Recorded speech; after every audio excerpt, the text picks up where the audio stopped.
हिमालय, बर्फ की चादर ओढ़े ये पहाड़ जितने खूबसूरत है उतने ही रहस्यमय भी। यही कहीं छिपा है एक ऐसा रहस्य जिसने सदियों से इतिहासकारों, वैज्ञानिकों और स्थानीय लोगों को हैरान कर रखा है। जी हाँ, मैं बात कर रहा हूं उत्तराखंड के रूपकुंड झील की। इसे लोग स्केलेटन लेक भी कहते हैं। क्यों?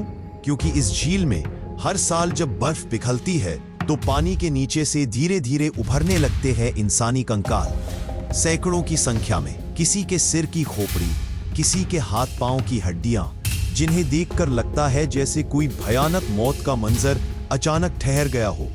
लेकिन सबसे डरावनी बात यह है कि ये कंकाल सिर्फ एक जमाने के नहीं है।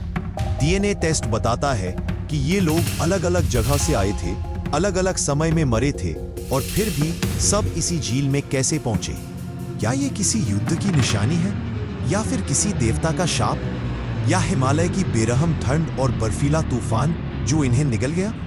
आज हम आपको ले चलेंगे उस रहस्य के करीब जहां विज्ञान और आस्था आमने सामने खड़े होते हैं, और जहां सवाल ज्यादा है, जवाब कम। तो तैयार हो जाइए, क्योंकि रूपकुंड की यह कहानी आपके रोंगटे खड़े कर देगी। उत्तराखंड के चमोली जिले में समुद्र तल से करीब 16,500 फीट की ऊंचाई पर बसी है यह झील। साल के ज्यादातर समय बर्फ से जमी रहती है। सिर्फ कुछ महीनों के लिए जब बर्फ पिघलती है तब इसका असली राज नजर आता। 1942 ब्रिटिश फॉरेस्ट गार्ड्स ने सबसे पहले यहां इंसानी हड्डियां देखीं। शुरू में लगा कि ये जापानी सैनिक हो सकते हैं जो द्वितीय विश्व युद्ध के दौरान भारत में घुसपैठ की कोशिश में मारे गए होंगे। लेकिन धीरे धीरे हकीकत और भी गहरी निकली। कुछ शोधकर्ताओं ने कहा ये सब किसी महामारी से मरे। कुछ ने कहा ये तीर्थयात्री थे जो नंदा देवी यात्रा पर आए और अचानक मौत का शिकार हो गए। स्थानीय लोग कहते थे ये सब किसी देवी देवता के शाप से मरे हैं।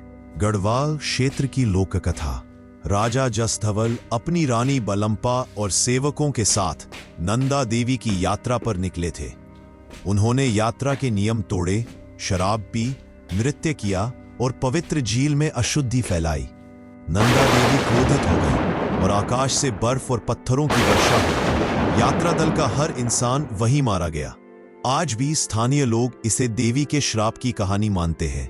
2004 और 2019 में डीएनए टेस्ट किए गए। नतीजे चौंकाने वाले थे। कुछ कंकाल करीब 1200 साल पुराने निकले, कुछ सिर्फ 200 से 300 साल पुराने थे। कुछ की डीएनए दक्षिण एशिया से मिलती थी और कुछ की डीएनए भूमध्य सागर यानी ग्रीस/क्रीट से मिलती थी।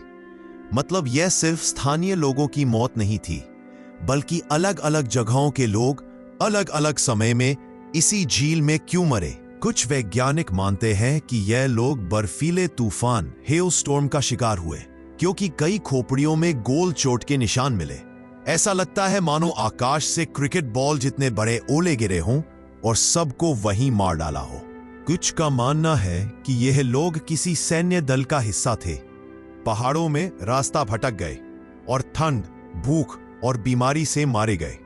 लेकिन सवाल यही, सैनिक तो एक ही जगह से आते, यहां तो डीएनए अलग अलग जगहों की है। आखिर अलग अलग समय में मरे लोग, सबकी लाशें एक ही झील में कैसे पहुंची? क्या यह झील किसी प्राचीन बलि स्थल की तरह इस्तेमाल होती थी? क्या यह कोई धार्मिक अनुष्ठान का हिस्सा था, या फिर सचमुच कोई अलौकिक शक्ति इस झील को इंसानी कब्रगाह बना देती है? आज भी वैज्ञानिक टीम वहां जाती है, रिसर्च करती है, लेकिन हर बार नए सवाल खड़े हो जाते हैं। झील में अब भी कंकाल मौजूद है और हर बार बर्फ पिघलने पर ये और भी साफ दिखने लगते हैं। दोस्तों, रूपकुंड झील का यह रहस्य आज भी अनसुलझा है। विज्ञान ने कई जवाब दिए, लेकिन हर जवाब एक नया सवाल पैदा करता है। क्या आप मानते हैं कि यह किसी प्राकृतिक आपदा का नतीजा था, या फिर आपको लगता है कि यह सचमुच नंदा देवी का श्राप था? नीचे कमेंट में हमें जरूर बताइए। और अगर आपको इस तरह के रहस्यमय किस्से पसंद आते हैं तो वीडियो को लाइक और शेयर करना न भूलें, क्योंकि आपकी एक छोटी सी मदद हमें ऐसे ही राज आपके सामने लाने की ताकत देती है।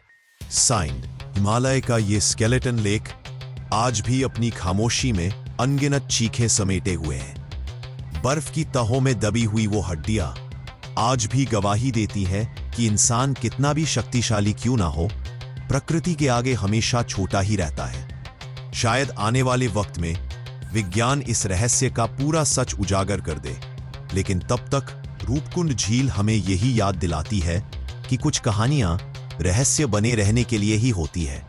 तो दोस्तों, अगली बार जब आप हिमालय की वादियों में जाएं और हवा में कोई अजीब सी खामोशी सुने, तो याद रखिएगा, हो सकता है वो रूपकुंड की पुकार हो।